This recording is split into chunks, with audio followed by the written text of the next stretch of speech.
let us cover the food safety compliances for export of agriculture products in this session. So as we all know, the availability of safe food is a right for all type of consumers, whether it is a domestic consumer or the international consumer which are spread across the globe. So when it comes to the availability of such kind of safety food, we need to see that there are a lot of risks also involved in it. The risks which are involved in the food chain mechanism could be related to many factors. So as we see in developed countries, mainly it could be related to the presence of any kind of pesticide residues or any contaminations. Plus also there can be any kind of risk which are involved due to the packaging, labeling, or maybe with respect to the documentation also. So as we all know that these requirements need to be covered under a regulatory framework, which essentially is being done by the Codex Alimentarius Commission, wherein all the member states are come up with a regulated sector to control such kind of measures so that safe quality food is available to everyone. And we should see that whenever a standard or a regulation is being set, which is accepted by all the importing countries, certain limits are also set so that anything exceeding such limits are considered as non-compliances by the importing country. When it comes to a pesticide residue, it is a maximum residue limit which is being taken into consideration, while for the contaminants, whether it could be a mycotoxin or a heavy metal, there it is a maximum limit which has been set. As we all know, many of these contaminants may be naturally occurring also, so it is not really possible that we can always set a zero limit, because there are already certain contaminations which is happening without any application of all these things. So hence the requirements which are set need to be looked into in such a way that a kind of risk assessment or a scientific based approach is being taken up while fixing these MRLs and MLs. Now we need to see that apart from the Codex Alimentarius Commission's levels or limits set by, there are certain countries or maybe on a regional basis also set their own requirements. This could be a little more stringent with respect to these, but it is essentially required that when agriculture products are exported to these countries, the limits and the other regulatory aspects which are set by them are completely adhered to by each exporter. Coming to the different type of contaminants, we should see that mainly the contaminants or the residual effects are being with respect to the pesticide residues which are applied during the farming practices of each crop, plus any kind of fumigants which are again applied during the processing or handling such as storage or transport also. Other naturally occurring contaminants such as mycotoxins, which could be aflatoxin or ochratoxin, plus heavy metals such as the lead, mercury or cadmium, and also the detection of any microbiological parameters such as it could be a salmonella or E. coli in any of these agriculture products. So these are essentially taken up while setting the levels, because anything which is exceeding these are regarded as non-compliance. So whenever any product is exported from the country, first we need to adhere to the basic requirements, that is the regulation set by the country within itself, plus the additional requirements which are set by the importing countries. Now there are different types of regulatory mechanisms which are involved during export of an agriculture product. One is basically the national regulation which is made by the competent authority of the importing country. This is a mandatory requirement and this has to be fulfilled for each and every consignment of agriculture product. Second is a type which is defined basically by the buyer or the retail chain or maybe a supermarket, whomever is buying the product. This could be many a times stringent, but this is based on the negotiation or the agreement which comes between the exporter and the buyer. So any kind of importing country's requirement need to be essentially managed and also adhered by the exporter when the product is being exported from the country. We need to see that the importing countries, they may identify certain health hazards whenever they issue any kind of non-compliances. So based on the history of the trade with a respective country, they identify the risk and then they categorize it for management and monitoring practices. The different kinds of hazards which are being identified, especially for the agriculture product, when we just look into the cereals, basically if it is a rice and rice-based product, it is essentially the pesticide residues, the heavy metals, and up to some extent it is a mycotoxin, which could be either aflatoxin or ochratoxin. But this is not in the case of the horticulture produce, wherein the fresh fruits and the vegetables and the floriculture is there. In case of such horticulture product, the hazards which are generally being categorized are the infestation by any pest, which could be related to a quarantine measure, or maybe a pesticide residues which is there in the produce. When it comes to processed product, again the things are different. It could be a pesticide residue, or it can be the detection of any kind of fumigants which are present in the product. Apart from this, certain other elements such as the presence of any allergens or maybe novel ingredients or any kind of plant growth promoters, these are also being reported by the importing countries as health hazards. Whenever hazards are identified in any of the export consignment, the importing country issues any kind of non-compliance notifications, and each country has got its own mechanism to deal with such kind of non-compliances. Sometimes it could be in the form of any kind of alert or notifications, border rejections, or simply any kind of intimation to the exporting country with a request that these kind of non-compliances need to be investigated at the level so that adequate corrective and preventive measures are also taken to enhance or maybe to retain the trade with those kind of countries. When such kind of alerts or maybe non-compliances are repetitive in nature, it becomes a threat to our export of agriculture product.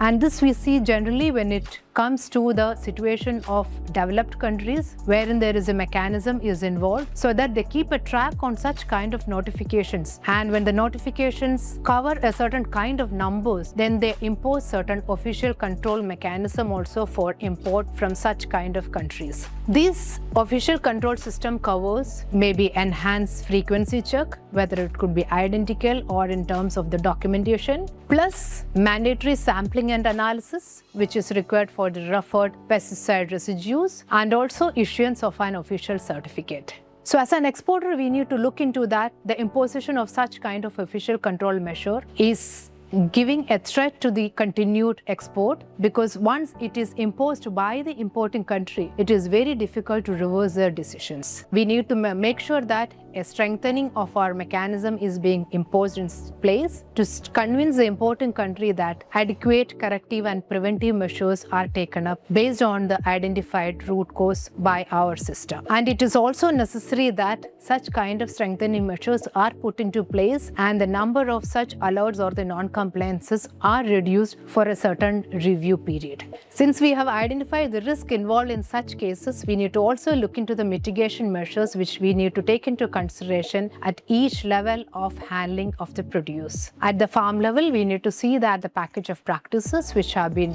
outlined for each product is adhered by the growers. And in addition to this, especially for the developed countries market, it is very much essential that the good agriculture practices are also followed. This is not only for the compliance with respect to the pesticide residues or any kind of such contaminations, but it also gives a surety to the importing country that other elements such as the social standards or maybe the traceability systems are also adhered by the growers during the farming practices.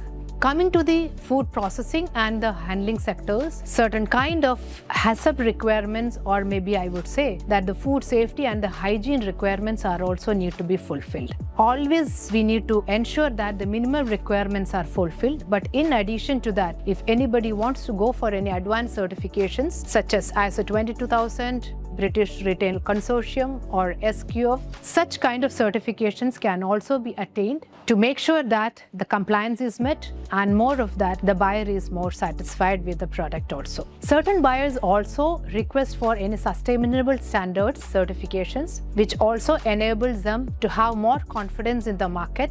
And these kind of certification systems are being carried out by the third-party certification bodies, which are mainly private standards. But adherence to these standards will enable the exporters to fetch better returns and also to reach these kind of developed markets. Obtaining these kind of third-party certification will help the exporters to mitigate any kind of complex supply chains within the system, and also it helps the exporters to fetch better price and also to have a better branding in the importing countries. Now let's look into the each sectors wherein these requirements can be met. To address the issues related to the pesticide residues, it is always essential that the growers are being educated about the requirements. First, we should ensure that the pesticides which are having the registration at the CIBRC under the Ministry of Agriculture and Farmers Welfare are only used by the growers. Secondly, the label claim needs to be completely fulfilled by the growers, and not only that, the recommended dose which is prescribed based on the label claim are applied.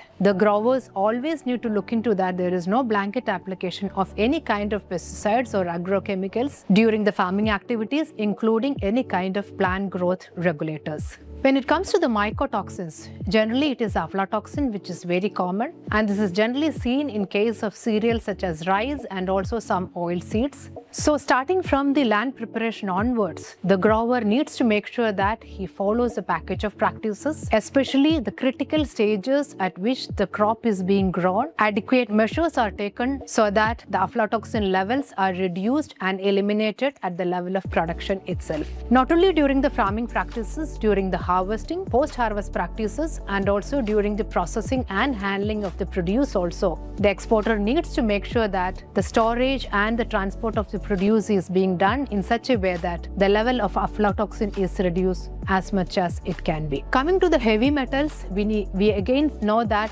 this is again a naturally occurring contaminant. So the exporters can identify the regions which are not very prone to or maybe susceptible to such kind of accumulation of heavy metals, so that in the finished good the levels of such heavy metals are within the permissible levels. Exporters also need to look into the other contaminants such as fumigants, which could be any kind of bromide or the ethylene oxide, and also the presence of any kind of allergens or plant growth regulators.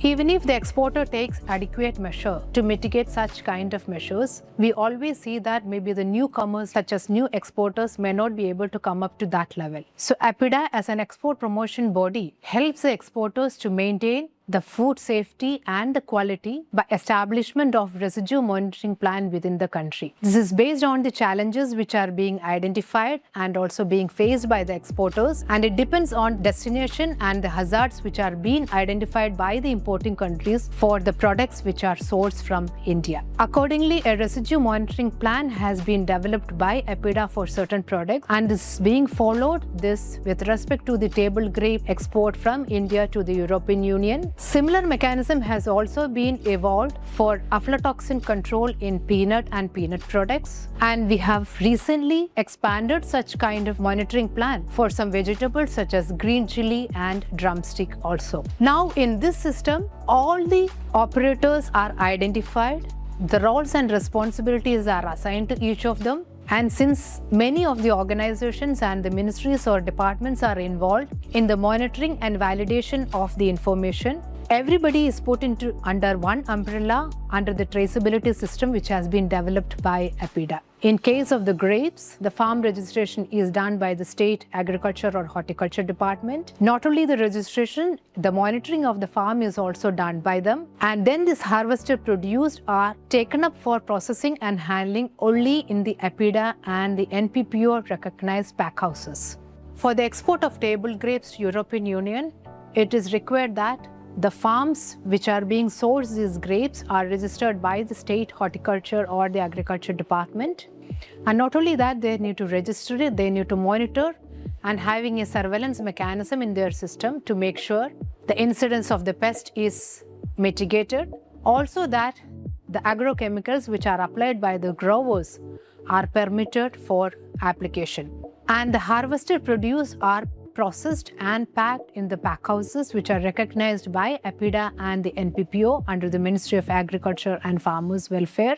It is also necessary that the samples for the analysis are drawn by the laboratories which are recognized by APEDA, and only trained samplers draw the sample following the procedure which are again outlined by the European Commission. And based on the analytical results, the lot will be permitted for export from the country. The other certifications such as the ACMA certification by the Directorate of Marketing and Inspection, the phytosanitary certificate again by the NPPO India are also issued under this mechanism. So this enables a complete supply chain and a traceability, and also it ensures that everybody in the supply chain can be identified at any point of time. Similar mechanism is followed for export of peanut and peanut products to any destination. This is because the maximum level for aflatoxin is set in a varied level by different countries, starting from 2 ppb to 20 ppb. So depending on the importing country's level, the processing units wherein these peanuts are processed need to be registered under APEDA first. This is followed by again the sampling and the analysis by recognized laboratories for aflatoxin, and based on the compliance level, that is the results of the aflatoxin, the amount of levels of aflatoxin present in the finished good, the product will be permitted for export from the country. This is followed by an issuance of certificate of export by APEDA, ensuring that each country's level is met before issuance of the certificate. Although there is a procedure for export of organic products from the country under the National Program for Organic Production, the analytical part, which is again based on the risk assessment by the certification body, is done by the laboratories which are recognized by APEDA. The pesticide residues, the fumigants and any other contaminants are defined by APEDA so that the exporter will be able to meet the requirements of the European Union, as there is an equivalency agreement with them for export of unprocessed plant products from the country. As we have seen that there are challenges being faced by our vegetable exporters, we have expanded this process for vegetables such as green chili and drumstick very recently, and the system is in place right now, and in the coming days this will be expanded much more. The implementation of the export procedure within the country helps us to obtain market access, because during the negotiation of the market access, this becomes a positive thing for us to establish that there is a control mechanism is implemented within the country and that it is followed by all the exporters when the product is being exported from the country. Since this is a digital traceability, a real-time database is also available, and we can keep a track of the exports from the country every time, so that in addition to the codification of the export procedure, APEDA also makes sure that the analytical methods are also available with the stakeholders so that the analysis and the testing is also done in a timely manner. For this purpose, recognizes laboratories which are already accredited by the NABL as per the ISO 17025, and the accreditation given by the NABL, the scope of the accreditation is taken into consideration for recognition. We also follow a product recognition which is being followed for crops such as grapes, peanut and also organic products, and of late for the vegetables also. For this, the laboratories, in addition to their NABL accreditation, they need to qualify the proficiency testing program, which is organized by the National Referral Laboratory of APEDA. And based on the competence, the infrastructure available with them, the method validation done by them, these laboratories are recognized for each product separately. And this is an annual exercise wherein these requirements are subject to change, and based on the changes, the laboratories need to undergo this PT program every year. It is not only that the analytical results always say the conformity to the consignment, but the sampling protocol which is being followed by the laboratory is also equally essential, since this can have impact on the analytical results. So we always define a sampling protocol which is either based on the Codex regulation or any importing country specific regulation, and based on that these samplers are trained by the National Referral Laboratory. The sampling carried out by these trained samplers are taken into consideration for conformity of the consignment. Apart from the sampling and the testing, APEDA also helps the exporters in obtaining the third-party certifications, which could be either at the farm level or at the processing level. The certifications such as Good Agriculture Practices or maybe the HACCP, ISO 22000, BRC, SQF, Also, for any kind of sustainability standards also, APEDA provides assistance to our exporters in obtaining the certification to make it very cost effective and also to benchmark these requirements with the importing countries' requirements and the buyer requirements. Every time it may not be possible that the exporters has to depend on a commercial lab for any kind of food testing purposes.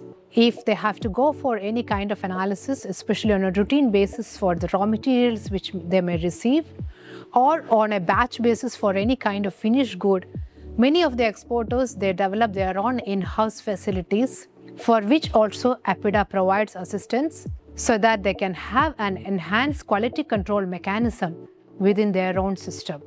And this kind of facility is also being provided to the commercial laboratories which are recognized by APEDA for upgradation purpose. And generally this upgradation is being done whenever there is any kind of evolving changes in the global trade scenario for inclusion of new molecules or any kind of new method validation purpose. Whenever any non-compliance is reported by the importing countries, we do have a handling mechanism of these non-compliances. This is done at the level of APEDA where an investigation is carried out, and based on the root cause analysis, we always make sure that the corrective, adequate, preventive measures are also being taken by the exporters. It is also necessary that these kind of rejections and the visits made by the delegations, the observations made by them are also taken up for strengthening the control mechanisms whenever the strengthening of the measures is being done. In addition to the requirements of the pesticide residues and the contaminants which are being there in the product, the importing countries also raise concern on the quarantine measures. This is generally been seen in the fresh horticulture produce and also in case of cereals, where there could be any kind of possibility for pest infestation in the consignment lot.